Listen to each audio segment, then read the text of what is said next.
राम तुम्हारो आसरो, राम तुम्हारो ज्ञान, राम तुम्हारो भजन मुख, राम तुम्हारो ध्यान, राम तुम्हारो ध्यान, राम तुम सिर पर राजो, आगे पीछे राम दसों दिस राम ही गाजो, राम चरणी कराम बिन मन माने नहीं आन, राम तुम्हारो आसरो, राम तुम्हारो ज्ञान।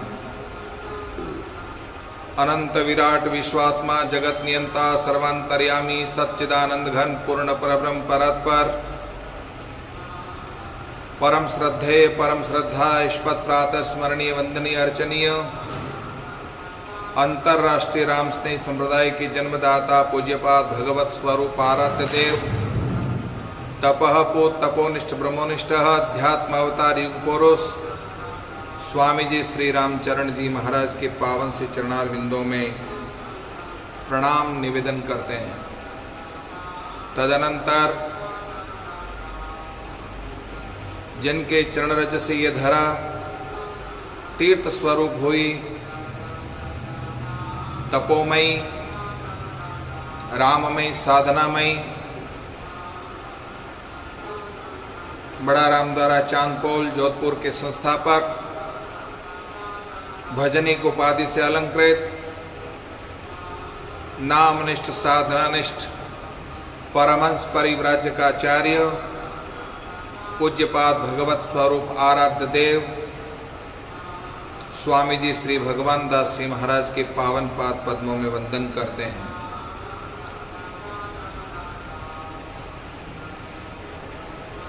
साधना स्वाध्याय चातुर्मास 2020 का ये पावन अवसर श्री महाराज के वांग्मय स्वरूप अनुभव वाणी के अंतर्गत भक्तमाल स्वरूप नाम प्रताप ग्रंथ की दिव्य चर्चा से आप और हम सभी आनंदित हो रहे हैं। बहुरी कहू पंडवा का यज्ञ की, महिमा करी कृष्ण हरिजन की, राम प्रताप पंचायन बाजो, योग यज्ञ जप तप सब लाजो, राम प्रताप नीच भयो ऊंचो, राम बिना ऊंचो कुल नीचो, राम जना की भ्रांति न कीजे, भ्रांति किया नर नरक पड़ीजे।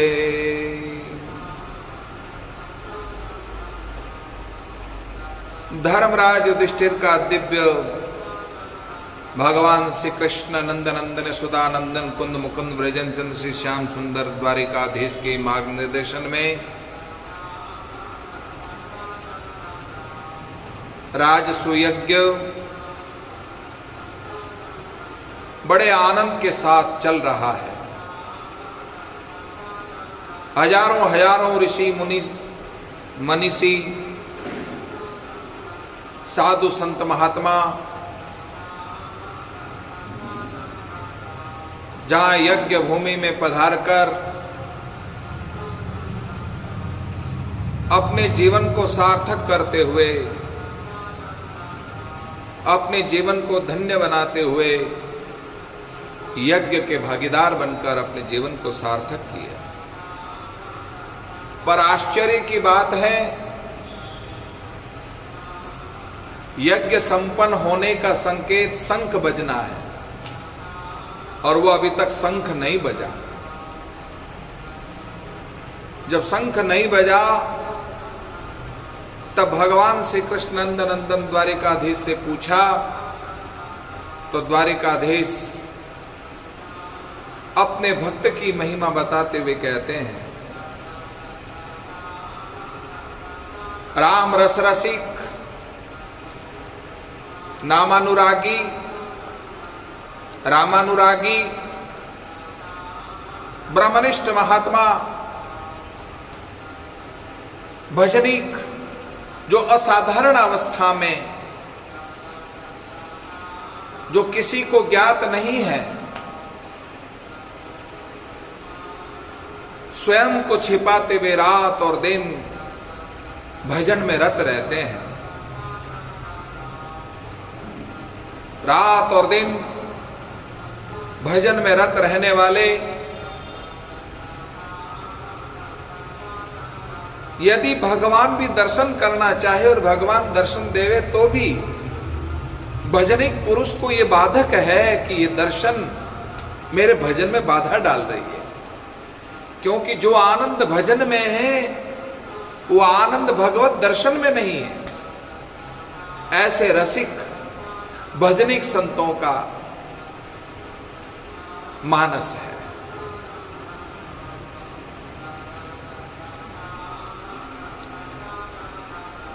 अर्जुन और भीमसेन को इंगित करते हुए भगवान श्री कृष्ण कहते हैं, दिन रात हमारे द्वार पर आता है, जाता है, उठता बैठता है,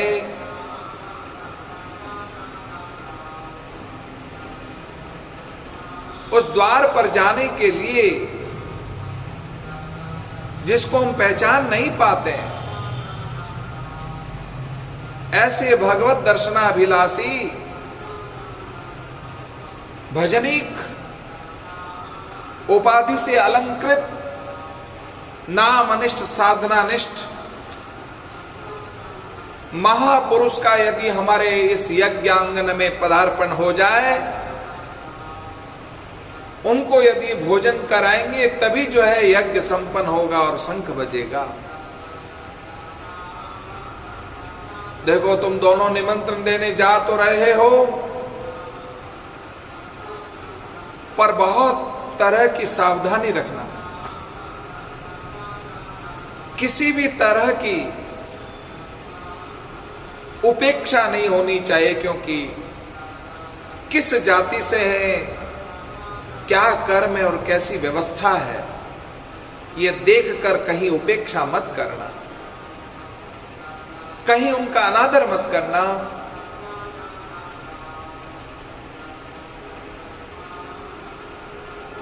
उनका मान हो, उनका सम्मान हो और बड़े आदर के साथ उन्हें निवेदन करो। भगवान श्री कृष्ण द्वारिकाधीश के कहने पर अर्जुन और भीम सेन दोनों पहुंचकर बड़ी सुंदर कुटिया, क्या ठाकुर जी का स्वरूप सजा रखा है, वाह, बड़ा दिव्य है, अलौकिक है। उपासना बोलती है, साधना बोलती है, श्रद्धा और भाव से श्रृंगारित किए हुए ठाकुर जी के दर्शन कर अर्जुन और भीमसेन गदगद हो गए। साधारण से भी असाधारण जीवन यापन करने वाले, कहीं से भी किसी भी प्रकार से एंगल से नहीं लगता कि ये महात्मा है, इतने पहुंचवान महात्मा है।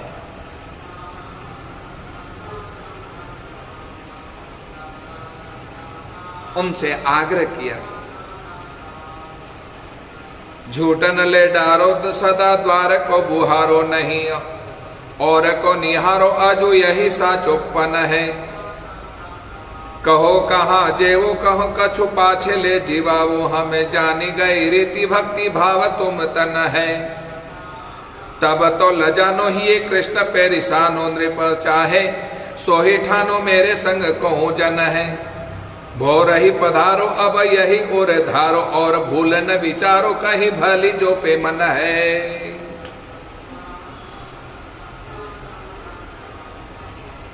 दोनों को निमंत्रण देते हुए अपनी बढ़ाई करते हुए सुनकर वाल्मीकि ऋषि कहने लगे, अजी हम तो सदा ही जूठने उठाते हैं, आपके द्वार पर हम झाड़ू लगाते हैं, कभी दूसरे की ओर आंख उठाकर भी नहीं देखते। यही तो हमारी सच्ची प्रतिज्ञा है। आप क्या कह रहे हैं? मेरा निमंत्रण कैसा? आप लोग मेरे को निमंत्रण देने आए? शायद भगवान श्री कृष्ण नंदन द्वारिकाधीश ने मेरे बारे में बहुत कुछ कह दिया, प्रकट कर दिया दिखता है। अर्जुन भीमसेन ने कहा, आप ये क्या कह रहे हैं? पहले आप भोजन कीजिएगा, फिर पीछे से हम कराएगा। बिना आपको खिलाए हम नहीं खाएंगे। अब तो आपके भक्ति भाव की रीति मालूम हो गई है। आप में अटल प्रेम है, प्रेम से ओतप्रोत है। अटल प्रेम, निश्चल प्रेम, निष्कपट प्रेम, निष्प्रिय प्रेम, अद्भुत प्रेम। प्रेम की कोई परिभाषा नहीं होती। प्रेम तो प्रेम होता है। प्रेम का ये दिव्य भाव, प्रेम की गत प्रेमी ही जान सकता है। आप और हम जिसको प्रेम कहते हैं वो प्रेम नहीं है, मोह हो सकता है, प्यार हो सकता है, वासनापूरित प्रेम हो सकता है। पर मेरे प्रेम शब्द का कभी अपमान मत करो। प्रेम बहुत प्यारा शब्द है। प्रेम अद्वैतवाद है, अद्वैतवाद है। दो को एक में मिलाने वाला भाव यदि किसी में है तो प्रेम में है। प्रेम, दो अक्षरों को एक में मिला देने का नाम प्रेम है। दो को एक का आकार कर देना ही प्रेम है। प्यार का पहला अक्षर ही अधूरा है। बताओ कब पूर्ण हो सकता है? नहीं हो सकता है, स्वप्न में भी नहीं हो सकता। 7 जन्म भी कोई प्यार करके प्यार को पा नहीं सकता, प्यार के महत्व को नहीं समझ सकता। प्यार करने वाला बर्बाद जरूर हो सकता है, बदनाम जरूर हो सकता है, पर प्रेम की परिभाषा को समझने वाला, प्रेम को जीवन में अंगीकार करने वाला, वही प्रेम की भाषा समझने की नहीं है। प्रेम तो महाराज जैसा कि गुलाब जामुन खाने का स्वाद कैसा है, ये तो तुम चख करके देख लो, चखने वाला ही जान सकता है। साधकों, यह सुनकर वाल्मीकि जी बड़े लज्जित हुए। मनि मन कृष्ण परिसाए फिर बोले, आप राजा हैं, सर्वसमर्थ हैं, जो भी चाहे वह करें, मेरे साथ मेरा सहायक कोई नहीं, फिर आपकी आज्ञा को कैसे अस्वीकार कर सकता हूं? तब दोनों ने कहा, आप कल प्रातः काल पधारिए। आप यही एक निश्चय मन में रखिए, दूसरी बात भूल कर भी मन में न सोचिए। वाल्मीकि जी ने कहा, बहुत अच्छी बात, यदि आपके मन में है तो ऐसा ही होगा। राज्य है उसी में जिसमें तेरी रजा है। तत्सुख ही तो प्रेम का मूल मंत्र है। तत्सुख, स्वसुख स्वार्थ की भाषा है, तत्सुख परमार्थ की भाषा है, तत्सुख त्याग की भाषा है, तत्सुख बलिदान की भाषा है, तत्सुख अपने आप को समर्पित कर देने की भाषा का नाम प्रेम है। साधकों, अनन्य रसिक स्वामी हरिदास जी महाराज कहते हैं, ज्योई ज्योई तुम राखत हो, त्योई त्योई रहिए तो हूं हो हरि। जो पे मन है, कही सब रीति सोनी धर्म पुत्र प्रीति भई, करी लेख रसोई कृष्ण द्रौपदी सिखाई है। जैतिक प्रकार सब व्यंजन सुधार करो, आज तेरे हाथन की होत सफलाई है। ल्याए जा लिवाए कहे बाहर जिमाए देवो, कहे प्रभु आप लिया वो अंग भरी भाई है। आनी के बैठायो पाकशाल में रसाल, प्रेम ग्रास लेत बाजो संक हरि दंड की लगाई है। आहा, साधकों, बड़ा आनंद हुआ। भक्ति की रीत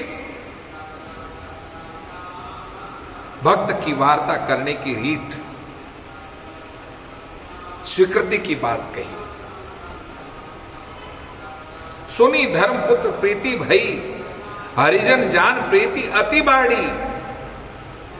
विभीषण जी हनुमान जी से कहते हैं को भागवत जानकर कि तुम हरिदासन मह कोई, मोरे हृदय प्रीति अति होई। ऐसा विभीषण जी ने हनुमान जी से कहा। उनके प्रेम को उमड़ते हुए देखकर हनुमान जी चकित हो गए। वैसे ही युधिष्ठिर जी के हृदय में भी परम प्रेम भागवत जानकर वाल्मीकि जी के प्रति प्रीति हो गई।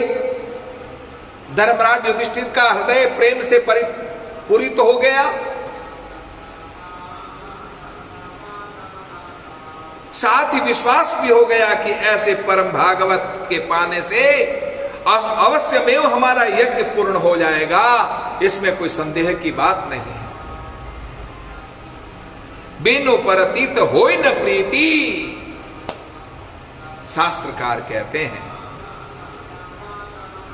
परम भागवत को पवाना वैसे ही परम भागवती की ही रसोई बनाने के लिए भी होना चाहिए। अतः भगवान श्री कृष्ण ने यह कार्य द्रौपदी को उपयुक्त समझा और सामयिक सिखावन दिया। नैवेद्यम पुरतो न्यस्तम चक्षुषा गृहन्ते मया, रसम तुदास जिह्वाया स्नामि कमलोद्भवा। हे ब्रह्मन, सामने समर्पित नैवेद्य को मैं नेत्र द्वारा ही ग्रहण करता हूं, अर्थात दृष्टि भोग, नजर भोग करता हूं। उसके रस का आस्वादन तो भक्तों की जीवा से ही करता हूं।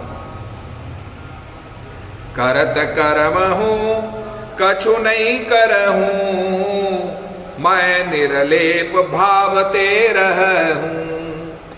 भक्तन की आँखन सो देखूं, इकलो में कछु ही हुई नहीं लेखूं। भक्तन की रसना सो खाऊं, भक्तन के सुख सो सुख पाऊं। चार भांति भोजन विधि गाई, एक एक विधि वर्णने न जाई। छरस रुचिर व्यंजन बहु जाति, एक एक रस अगणित भांति। चार प्रकार के भोजन होते हैं।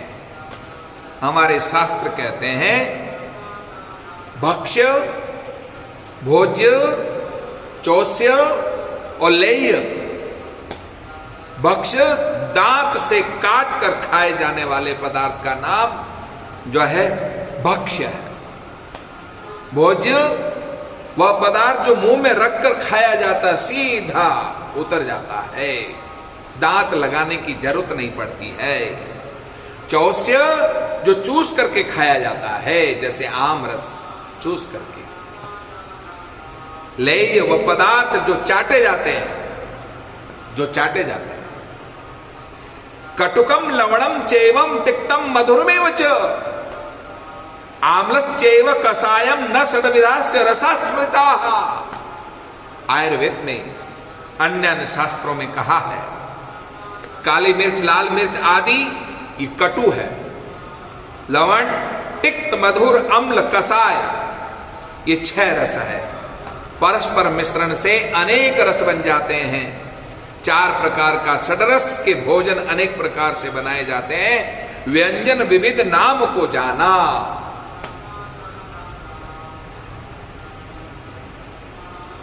आज से जनाया गया कि पहला अवसर है जो ऐसे महाभागवत की सेवा का संजोग बनाए। भगवत भागवत सेवा में हाथ बंटाना ही तो हाथों की सफलता है। इन हाथों से किसी भागवत पुरुष को भोजन बनवा करके जिमाना, यही तो हाथों की शोभा है। आज हमारे हाथ धन्य हो गए, हम अपने हाथों से भोजन कराने जा रहे हैं। साधकों, वाल्मीकि जी अपने सहज दैन्य वश बोले कि मैं बाहर ही भोजन करा दूं। मुझे बाहर ही बैठा दो। भीम जी सहमत हो गए, पर भगवान श्री कृष्ण ने कहा नहीं नहीं नहीं, ऐसा करना उचित नहीं है, क्योंकि भाई है। भाई कहने का एक कारण यह है कि मांडव्य ऋषि के श्राप से धर्मराज ही 3 रूप में, युधिष्ठिर, विदुर और स्वपच वाल्मीकि, ये 3 रूप धारण किए, इसलिए भाई है।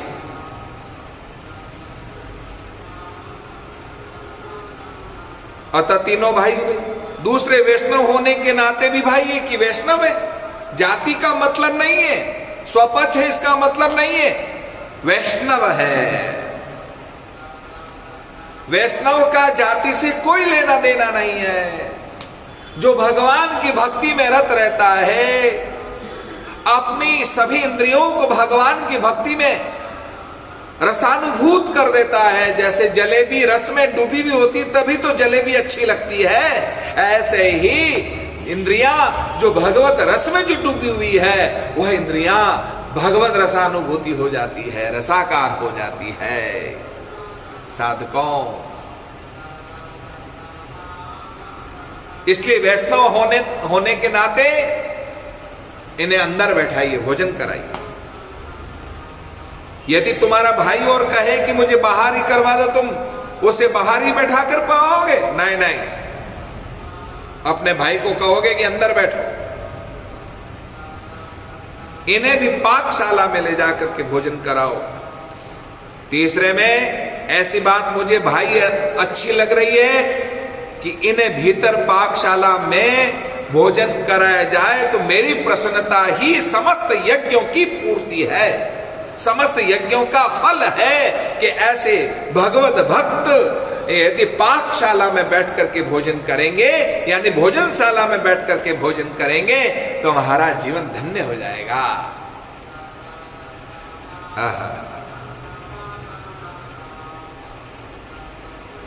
ल्यावो अंक भरी कहकर जनाया गया कि ये कहने सुनने से पाकशाला में जाने को प्रस्तुत नहीं हो रहे थे।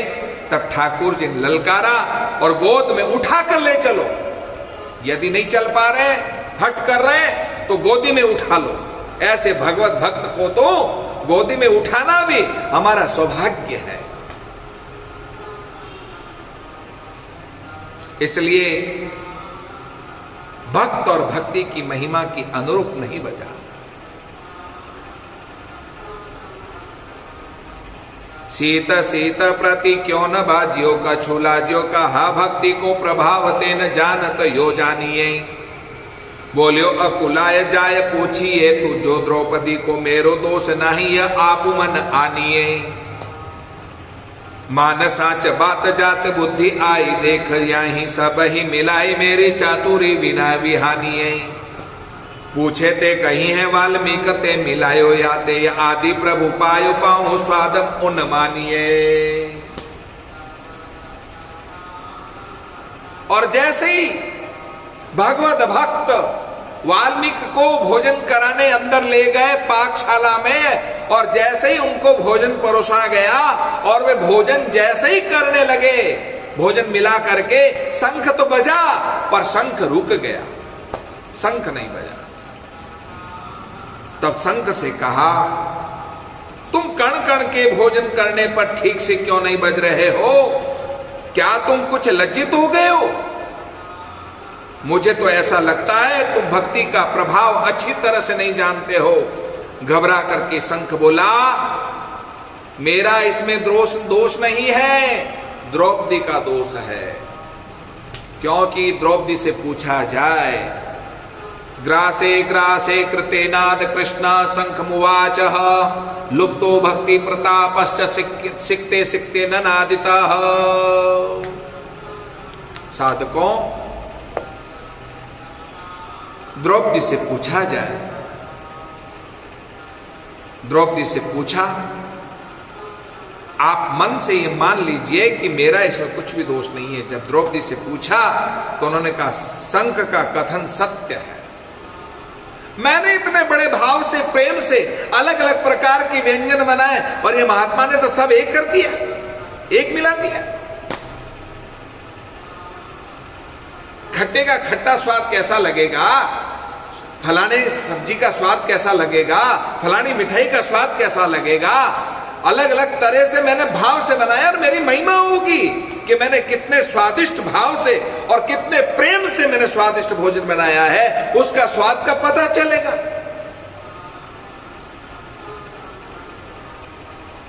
अरे द्रौपदी, यही तेरी सबसे भूल है। महात्मा जो भगवत भक्त होते हैं वो सब एक करके आरोग लेते हैं, क्योंकि कटोरा एक ही है।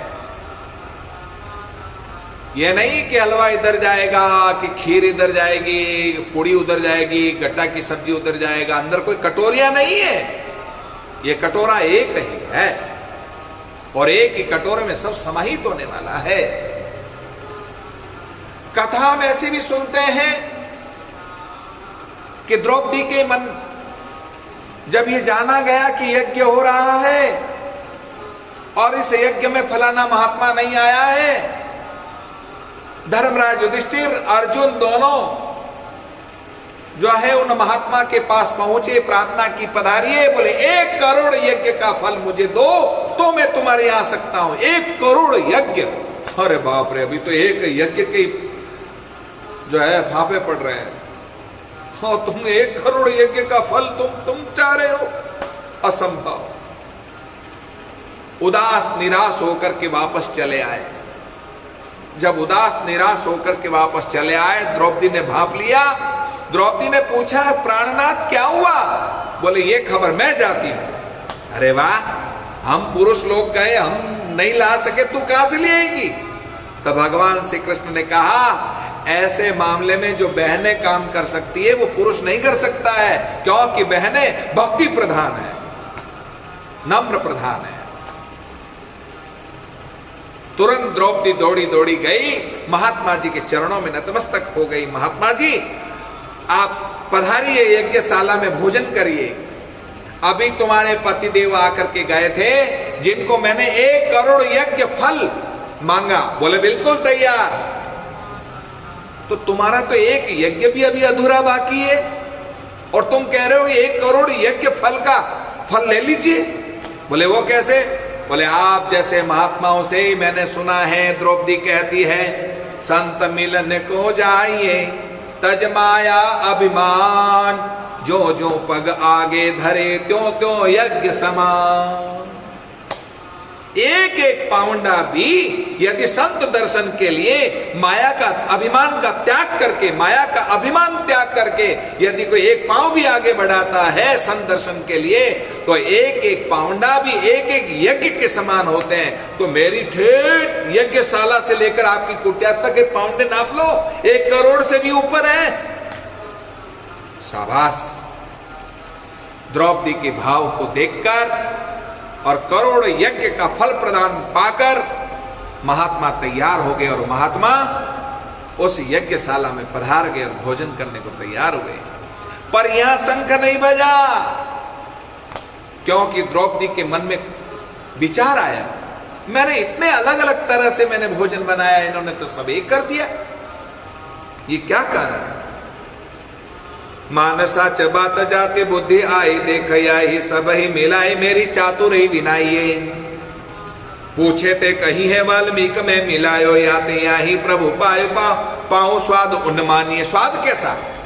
कोई स्वाद नहीं है और स्वादवाद के चक्कर में पड़ना भी नहीं चाहिए।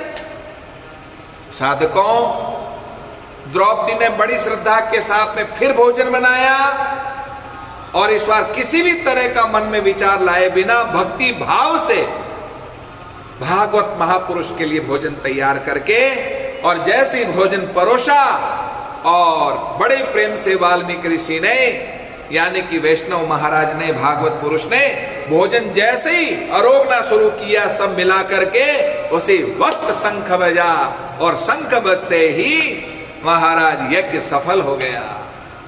बोलिए भक्त वत्सल भगवान की। ऐसा प्रसंग श्री महाराज ने दर्शन किया मानो, और श्री महाराज ने कहा कि नाम के प्रताप से तो संभव हुआ है। बहुरी कहूं पंडवा का यज्ञ की, महिमा करी कृष्ण हरिजन की, राम प्रताप पंचायन बाजो, योग यज्ञ जप तप सब लाजो। राम प्रताप से आज भजनिक पुरुष का भोजन करने से वह शंख बज गया। इसलिए नाम का महत्व है, न यज्ञ का महत्व है, न यज्ञ की पूर्णाहुति भी भजन के प्रभाव से हुई है, भोजन करने के प्रभाव से। इसलिए महाराज यज्ञ भी कुछ भी नहीं है। योग यज्ञ जाप ताप जितने भी साधन है सब कुछ है भजन के सामने, नाम प्रताप के सामने। इसलिए नाम प्रताप सबसे श्रेष्ठ है। राम प्रताप नीच भयो ऊंचो, राम बिना ऊंचो कुल नीचो। वाल्मीकि ऋषि स्वपक्ष थे। जाति से देखा जाए तो कितनी हल्की जाति के थे, नीच जाति के थे, पर राम के प्रताप से, राम नाम का भजन करने के प्रभाव से आज इनका पद ऊंचा हो गया, कुल ऊंचा हो गया। वह कुल क्या काम का, जिस कुल में, श्रेष्ठ कुल में जन्म लेने वाले यदि भजन नहीं करते हैं, तप नहीं करते, व्रत उपवास नहीं करते हैं, भागवत पुरुष की वंदना नहीं करते हैं, संतों की सेवा नहीं करते हैं, कभी ग्रंथ का स्वाध्याय नहीं करते, साधना नहीं करते, बताओ उन कुल श्रेष्ठ में जन्म लेने वालों का क्या महत्व रहा। जो सबसे निकृष्ट जाति में जन्म लेने वाला भी यदि नाम के प्रताप से भजनिक पुरुष बन जाता है तो महाराज नाम श्रेष्ठ हो जाता है। नाम के प्रभाव से उसका कुल भी ऊंचा हो जाता है, और जिनका कुल ऊंचा है वो नीचा हो जाता है, जो भजन नहीं करता है, नाम नहीं जपता है। राम जना की भ्रांति न कीजे, भ्रांति किया नर नर का पड़ी जय। इसलिए राम नाम की जीवन में आत्मसात करने वाले साधकों कभी किसी प्रकार की भ्रांति नहीं करनी चाहिए कि हमारा कुल श्रेष्ठ है, कि हमारा कुल निकृष्ट है। नहीं, राम नाम को जपने वाला सबसे श्रेष्ठ है। राम नाम की भजन करने वाला, साधना करने वाला वह सबसे श्रेष्ठ है। इसलिए जो भ्रांति करता है, भ्रम पैदा करता है, वह नरक पड़ी थे, वह नरक में पड़ने वाला है, वह नरक अधोगति ऊपर में जाने वाला है। साधकों, ऐसा दिव्य प्रसंग हम यहाँ पर श्रवण कर रहे हैं। कल हम गज ग्राह के प्रसंग को श्रवण करेंगे। कितना अद्भुत दिव्य प्रसंग, नाम के प्रताप से किस तरह से गज का उद्धार हुआ और ग्राहक का उद्धार हुआ, और किस तरह से गज ग्राहक में आपस में युद्ध होता है, और किसके प्रताप से महाराज उन दोनों का उद्धार होता है। ये प्रसंग हम आपको कल के दिन सुनाएंगे। आज इतना ही। इन्हीं शब्दों के साथ मैं अपनी वाणी को विराम देता हूँ। हमारे शंखवास के हेड़ा परिवार जो दिल्ली निवास करते हैं, उनकी तरफ से आज प्रसादी का कार्यक्रम है। मैं इस हेड़ा परिवार का बहुत हृदय से सम्मान करता हूँ और साधुवाद व्यक्त करता हूँ। आपकी समाधि जी की प्रति भावना और संतों के प्रति जो प्रेम है, ऐसा ही प्रेम हमेशा बना रहे। इन्हीं मंगल भावनाओं के साथ राम राम राम राम राम राम राम राम राम राम राम राम राम राम।